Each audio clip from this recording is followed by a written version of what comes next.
زندگی یہ نہیں ہے کسی کے لیے زندگی۔ اعوذ باللہ من الشیطان الرجیم، بسم اللہ الرحمن الرحیم۔ الف لام میم، اللہ لا الہ الا هو الحی القیوم، نزل علیک الکتاب بالحق مصدقا لما بین یدیہ وانزل التوراۃ والانجیل من قبل ھدی للناس وانزل الفرقان۔ اللہ تبارک و تعالی ارشاد فرماتا ہے، اللہ ہے جس کے سوا کسی کی پوجا نہیں، یعنی اللہ ہے اور پوجا بھی صرف اللہ ہی کی ہے، اللہ کے علاوہ کسی کی بھی پوجا نہیں کی جا سکتی۔ اللہ ہے جس کے سوا کسی کی پوجا نہیں۔ پوجا ہندی لفظ ہے اور اردو لفظ عبادت ہے، اسی کا ہندی میں کرو گے تو پوجا بن جائے گا، اردو میں کرو گے تو عبادت۔ کہیں پوجا سے کوئی آدمی دوسرے معنی مراد لے لے، یاد رکھیں اعلیٰ حضرت نے پوجا کا ترجمہ اسی لیے کرا ہے کہ ہندوستان میں پوجا کا لفظ ہی زیادہ استعمال ہوتا ہے اللہ کے علاوہ دوسروں کی عبادت کرنے میں، تو اس لیے وہی لفظ استعمال کر کے پورے صاف طور پہ رد فرما دیا کہ پوجا جو ہے وہ صرف اللہ ہی کی ہے، اللہ کے علاوہ کسی کی نہیں۔ اللہ ہے جس کے سوا کسی کی پوجا نہیں۔ آپ زندہ، یعنی خود سے زندہ ہے، اس کو کسی نے زندہ نہیں کیا ہے، وہ آپ زندہ ہے، آپ زندہ، اوروں کو قائم رکھنے والا۔ اس نے تم پر سچی کتاب اتاری، اگلی کتابوں کی تصدیق فرمائی، یعنی سچی کتاب یعنی قرآن عظیم کو اتارا، اور اس قرآن عظیم نے دوسری کتابوں کی بھی جو اس سے پہلے نازل ہوئی، توریت، انجیل، زبور، ان کی بھی تصدیق کر دی کہ وہ سب اللہ کی کتابیں ہیں۔ اور اس نے اس سے پہلے تورات اور انجیل اتاری، لوگوں کو راہ دکھاتی اور فیصلہ اتارا۔ یہ آیت کریمہ کیوں نازل ہوئی؟ کہتے ہیں ایک بار نجران کے عیسائیوں کی ایک جماعت حضور علیہ السلام کی خدمت میں حاضر ہوئی۔ نجران کے عیسائیوں کی پوری ایک جماعت اکٹھا ہو کر اللہ کے رسول کی بارگاہ میں آئی مناظرہ کرنے کے لیے سرکار سے، جس میں 60 سوال تھے، 60 لوگ تھے اس جماعت میں، 60 سوال تھے اور 14 ان کے سردار تھے، 60 سوال اور 14 ان کے سردار تھے، اور اس قوم کے 3 بڑے پیشوا بھی ان میں تھے۔ ایک کا نام عبد المسیح لقب عاقب تھا، یہ اپنی قوم کا سردار تھا، جس کی رائے کے بغیر عیسائی کوئی کام نہیں کرتے تھے۔ دوسرے کا نام اہم تھا، یہ اپنی قوم کا افسر مال تھا، جس کے ذمے ساری قوم کی خورد و نوش اور رسد کا انتظام تھا۔ تیسرے کا نام ابو حارثہ تھا، جو نصارہ کے تمام علماء پادریوں کا بڑا پیشوا تھا۔ روم کے بادشاہ اس کے علم اور دینی عظمت کی وجہ سے اس کا بڑا ادب و احترام کرتے تھے، یعنی پادری عیسائیوں کا بہت بڑا عالم تھا یہ ابو حارثہ جس کا نام تھا، کہ روم کے سارے بادشاہ اس کا بہت ادب و احترام کرتے تھے، اور اس کے لیے جائیدادیں زمینیں وقف کی تھیں اور کنبے بنائے تھے۔ جائیدادیں اس کے نام کر دی تھیں، زمینیں اس کے نام تھیں، بہت کچھ اس کو عطا کیا ہوا تھا۔ یہی اسی جماعت کا سردار اعظم تھا، یعنی پوری جماعت کا سب سے بڑا سردار بن کر یہی آیا تھا۔ جب یہ لوگ نجران سے چلے تو ابو حارثہ خچر پر سوار ہوا، اور اس کا بھائی قرظ ابن حلقمہ اس کے ساتھ تھا۔ اچانک ابو حارثہ کا خچر پھسلا، قرظ نے حضور علیہ السلام کا نام لے کر کہا کہ وہ ہلاک ہوں۔ جب اس کا خچر پھسلا تو اس کے بھائی نے یہ دعا کی کہ حضور صلی اللہ علیہ وسلم ہلاک ہو جائیں۔ کیوں کی یہ دعا؟ کہہ رہے ہیں کیونکہ اس زمانے میں یہ دستور تھا کہ پھسلتے وقت دشمنوں کو بد دعا دیا کرتے تھے۔ اگر کوئی پھسلتا تو یہ دستور تھا کہ جو دشمن ہے اس کو بد دعا دے دو، تو حضور صلی اللہ علیہ وسلم کو یہ دشمن جانتے تھے، اس لیے سرکار دو عالم صلی اللہ علیہ وسلم کو اس نے بد دعا دی کہ وہ ہلاک ہو جائیں۔ جب ابو حارثہ نے کہا خبردار وہ کیوں ہلاک ہوں تو ہلاک ہو، تو ابو حارثہ جو عالم دین تھا، سب سے بڑا اپنی جماعت کا، عیسائیوں کا، اپنے دین کا عالم تھا، تو اس نے اپنے بھائی سے کہا خبردار وہ کیوں ہلاک ہوں تو ہلاک ہو۔ قرض نے کہا کیوں؟ اسے حیرت ہوئی کہ یہ کیا کہہ رہے ہیں میرے بھائی، ہم لوگ ان سے مناظرہ کرنے جا رہے ہیں، وہ ہمارے دشمن ہیں اور میں نے ان کی ہلاکت کی دعا کر دی تو یہ منع کر رہے ہیں۔ قرض نے کہا کیوں؟ ابو حارثہ نے کہا کہ وہ سچے نبی ہیں۔ مناظرہ کرنے جا رہا ہے اپنے جماعت کا سب سے بڑا عالم عیسائیوں کا، اور کہہ رہا ہے کہ وہ سچے نبی ہیں، یہ وہی آخر الزماں پیغمبر ہیں جن کا اب تک انتظار تھا، وہی نبی ہیں جن کا ہم انتظار کر رہے تھے۔ قرض نے کہا تو تم ان پر ایمان کیوں نہیں لاتے؟ جب وہ مان رہے ہو، تمہیں علم ہو چکا ہے اس بات کا کہ حضرت محمد صلی اللہ تعالی علیہ وسلم ہی آخری نبی ہیں اور انہی کا ذکر جو ہے انجیل میں ہے، تو پھر کلمہ پڑھ کے مسلمان کیوں نہیں ہوتے؟ تو ابو حارثہ بولا کہ ہمارے بادشاہوں نے ہمیں بہت جائیدادیں دیے رکھی ہیں، اگر ان پر ایمان لے آئیں تو سب کچھ چھن جائے گا۔ بس وجہ یہ تھی، مان تو گیا تھا کہ وہ سچے نبی ہیں، لیکن اتنی جائیدادیں جو ہمارے بادشاہوں نے ہمیں دے رکھی ہیں، اگر ایمان لے آئیں گے تو بچے گا کچھ نہیں، فقیر ہو جائیں گے بالکل۔ تو دنیا کے لالچ نے اس کو ایمان سے روکا تھا، ورنہ وہ خوب جانتا تھا کہ سرکار آخری نبی ہیں اور یہی دین اسلام سچا جو ہے دین ہے۔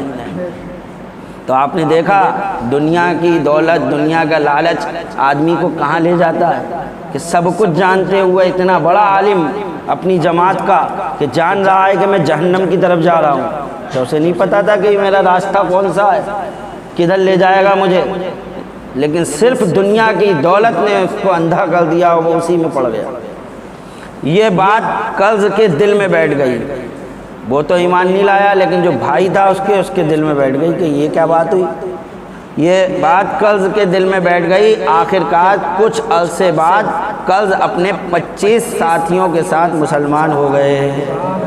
وہ تو ایمان نہیں لایا، لیکن اس کے بھائی جس نے بددعا کی تھی وہ کلمہ پڑھ کے اسلام میں داخل ہو گئے کچھ عرصے کے بعد، اس کے کافی دنوں کے بعد۔ یہ ایک الگ بات آ گئی۔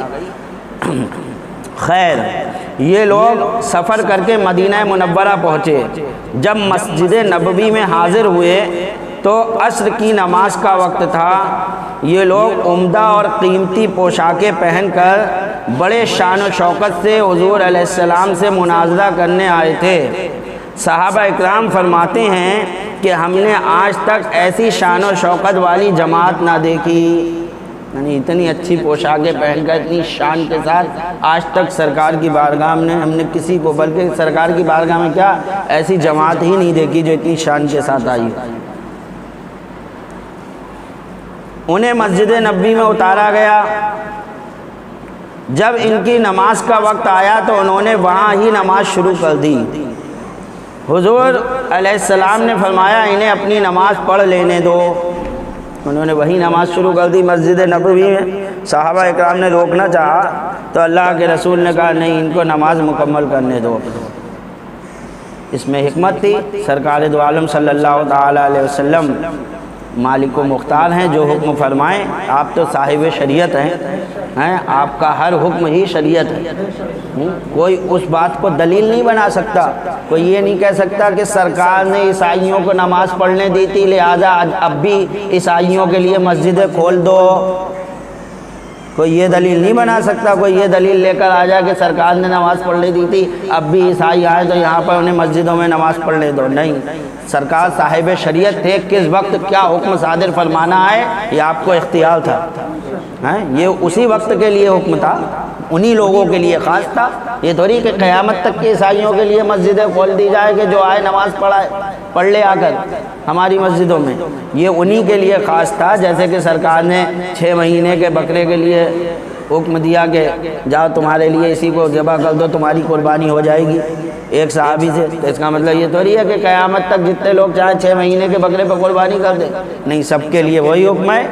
1 سال کا بکرا ہونا چاہیے یہ صرف انہی کے لیے خاص تھا، اس وقت کے لیے تھا، تو ان باتوں کو کوئی دلیل نہیں بنا سکتا۔ حدیث پیش کر کے یہ نہیں کہہ سکتا کہ سرکار نے جو ہے عیسائیوں کو مسجدوں میں نماز پڑھنے دی لہٰذا ہمیں بھی پڑھنے دینا چاہیے، یہ دلیل اس کی بھیجا بالکل غلط ہوگی۔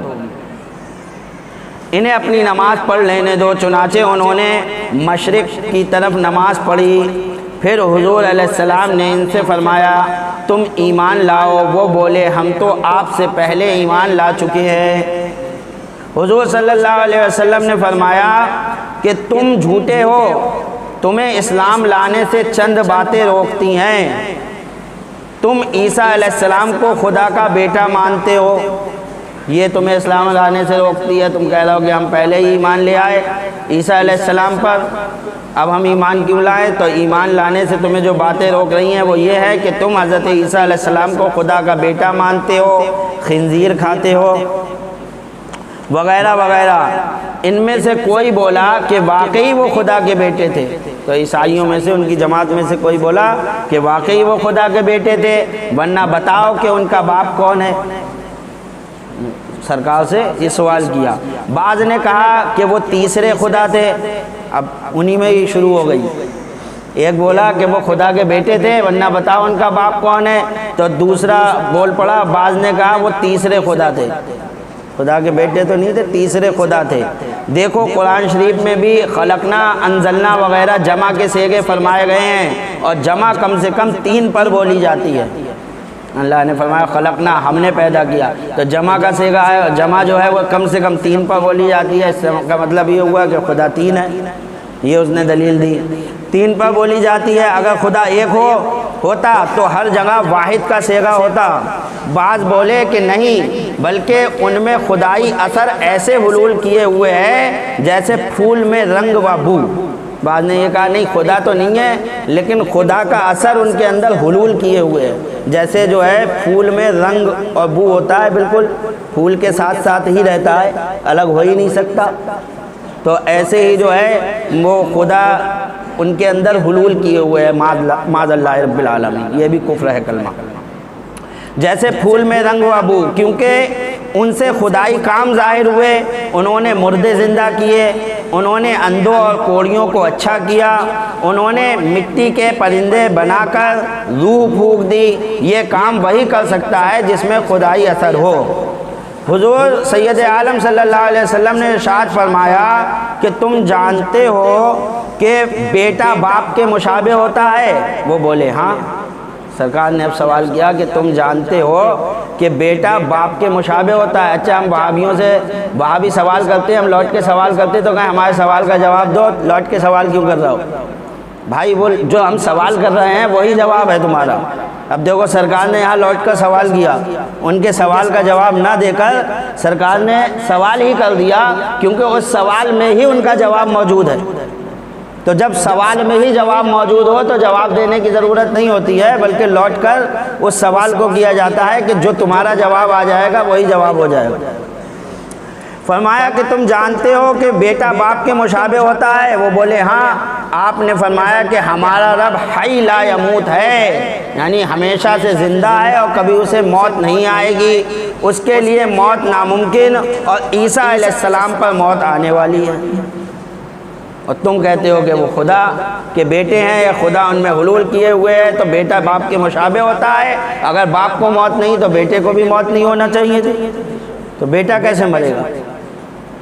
انہوں نے کہا ہاں یہ بات تو ہے کہ عیسیٰ علیہ السلام پر موت آئے گی۔ پھر فرمایا کہ رب بندوں کا حقیقی کارساز، محافظ اور روزی دینے والا ہے؟ وہ بولے ہاں۔ حضور علیہ السلام نے فرمایا کیا حضرت عیسیٰ علیہ السلام بھی ایسے ہیں؟ انہوں نے کہا نہیں۔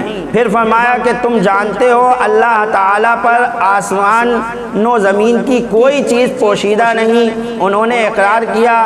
تو فرمایا کہ عیسیٰ علیہ السلام حمل میں رہے، پیدا ہونے والے کی طرح پیدا ہوئے، بچوں کی طرح کھاتے پیتے تھے، انسانی عوارضات بھی رکھتے تھے۔ انہوں نے اقرار کیا۔ حضور علیہ السلام نے فرمایا کہ پھر وہ خدا کیسے ہیں؟ اس پر وہ سارے خاموش ہو گئے۔ یہ ساری چیزیں ان کے اندر موجود ہیں اور خدا ان سب سے پاک ہے۔ تو بتاؤ پھر وہ خدا کیسے ہو سکتے ہیں؟ وہ سب خاموش ہو گئے۔ تب سورہ آل عمران کی یہ کچھ آیتیں نازل ہوئیں جو اللہ تبارک و تعالیٰ نے نازل فرمائی، جس میں فرمایا اللہ ہے جس کے سوا کسی کی پوجا نہیں، آپ زندہ اوروں کو قائم رکھنے والا، اس نے تم پر سچی کتاب اتاری، اگلی کتابوں کی تصدیق فرمائی، اور اس نے اس سے پہلے تورات اور انجیل اتاری، لوگوں کو راہ دکھاتی اور فیصلہ اتارا۔ یہ آیت کریمہ نازل ہوئی جو عیسائیوں کو پڑھ کر سنائی گئی۔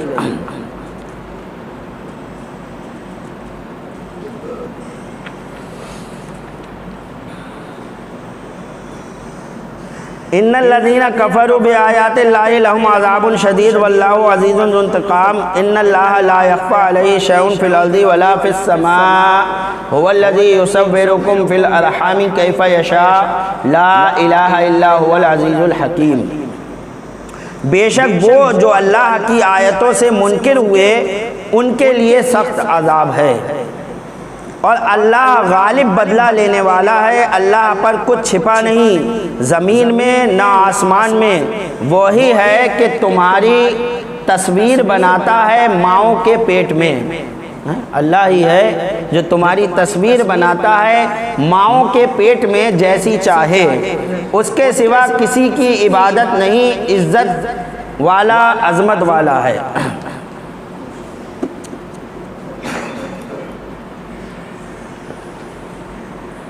اللہ کی وحدانیت اور اس کے ماں سوا کسی کی عبدیت پر بے شمار دلائل قائم ہو چکے ہیں۔ اب جو کوئی جان بوجھ کر ان نشانیوں کا انکار کرے اور عیسیٰ علیہ السلام یا کسی اور کو خدا کا شریک مانے، اس کے لیے سخت عذاب ہے۔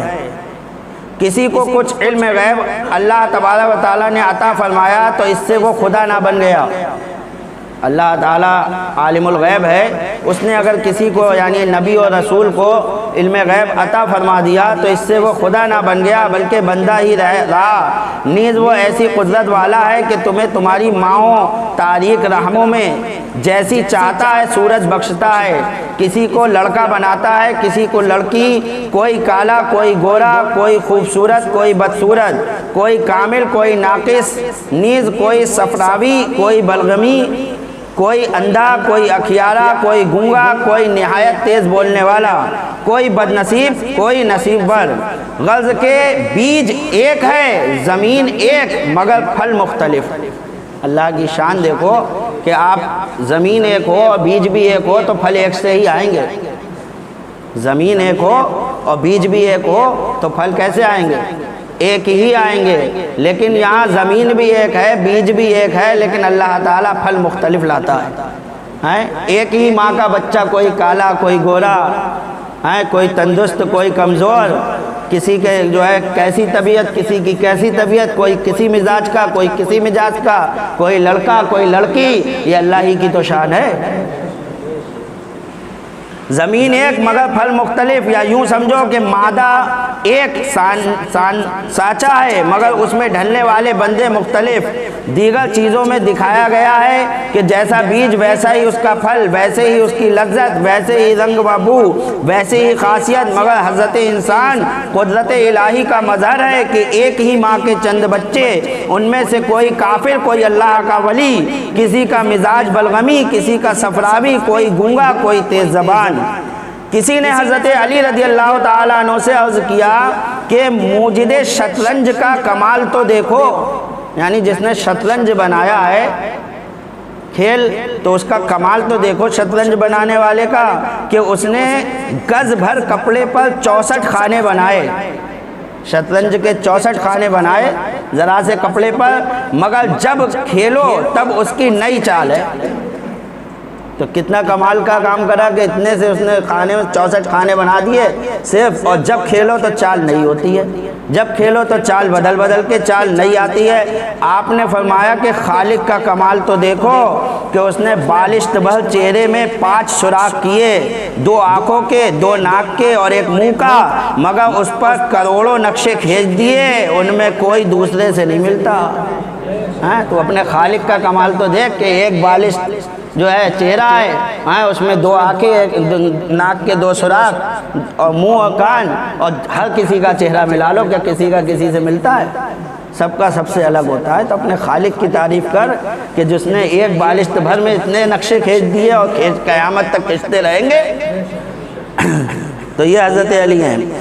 مسلم و بخاری وغیرہ میں حضور صلی اللہ علیہ وسلم نے ارشاد فرمایا کہ انسان کا نطفہ 40 روز تک رحم میں اسی رنگ میں پر رہتا ہے، پھر 40 دن تک جمے ہوئے خون کی شکل میں، پھر 40 دن تک پارے گوشت کی شکل میں رہتا ہے، پھر رب تعالیٰ ایک فرشتہ بھیجتا ہے جو اس کی تمام کیفیت لکھ جاتا ہے کہ یہ لڑکا ہے یا لڑکی، بدبخت ہے یا نصیبور، اسے کیسا رزق ملے گا، کب مرے گا، کیسے کام کرے گا، یہ تمام کچھ ایک صحیفے میں لکھ کر اس بچے کے گلے میں ڈال دیا جاتا ہے۔ وہ ہمارے